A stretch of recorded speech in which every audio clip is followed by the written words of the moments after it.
Okay, so we don't talk about YouTube that often actually on these updates, but it is, of course, such an important social media platform around the world.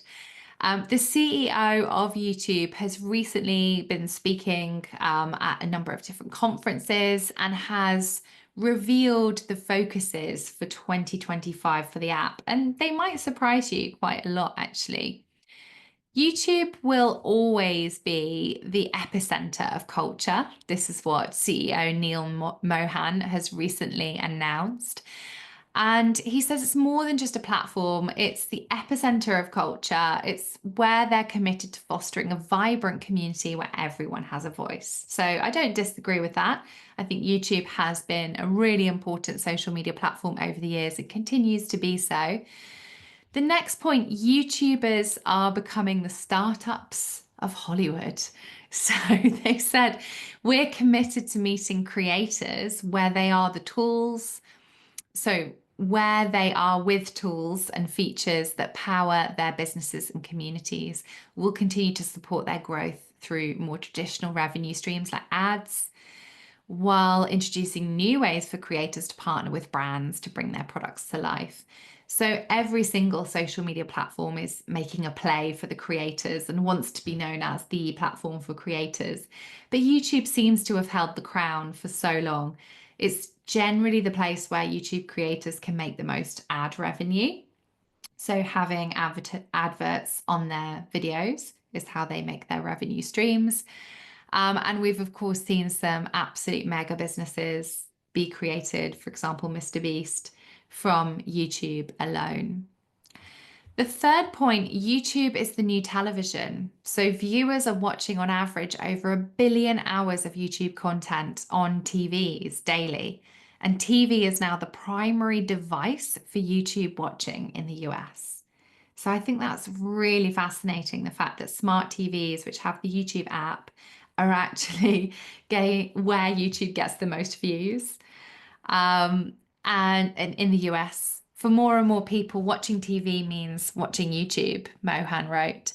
But the new television doesn't look like old television. It's interactive. It includes things like shorts. Yes, people watch them on TVs, podcasts, live streams, right alongside the sports sitcoms and talk shows that people already love.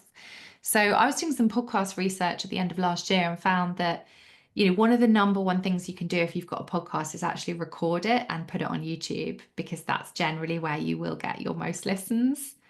So that's why so many podcasters now actually have video alongside their podcast, which is really interesting.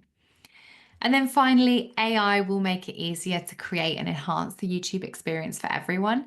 The platform is committed to leveraging AI to enhance content creation and consumption, and is aiming to offer more personalized and engaged user experiences. So they're saying that AI is going to help estimate what the best and most age appropriate experiences and protections are for each user. They're also going to expand their auto dubbing feature, meaning that your content could instantly become relevant in countries that speak other languages. So the accessibility is going to be a lot better.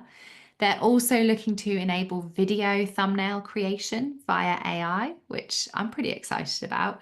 So actually, choosing some really cool cover images for your videos that you haven't created, but AI has, as well as title suggestions. So that could be really useful, actually having those suggestions for what your title should be based on your audience and what works well in the platform.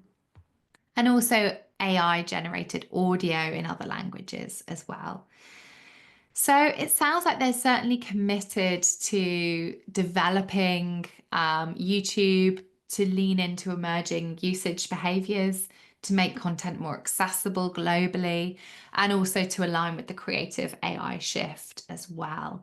So YouTube sounds like a really interesting place to be. And I know that a few of us are kind of reviewing our YouTube strategies at the moment.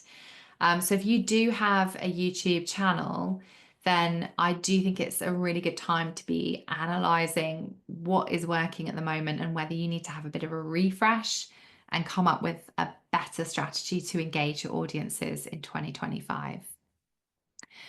Another thing that YouTube are doing is they are beginning to kind of expand this dedicated space for two-way interaction.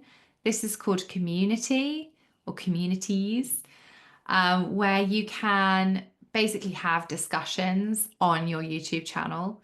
So if you are working for an organization or a brand that has a fairly engaged audience, or an audience that often like to discuss things, connect with each other, or comment on your videos, then this could be a really nice place to enable people to actually have conversations, maybe around your event or around your charitable cause.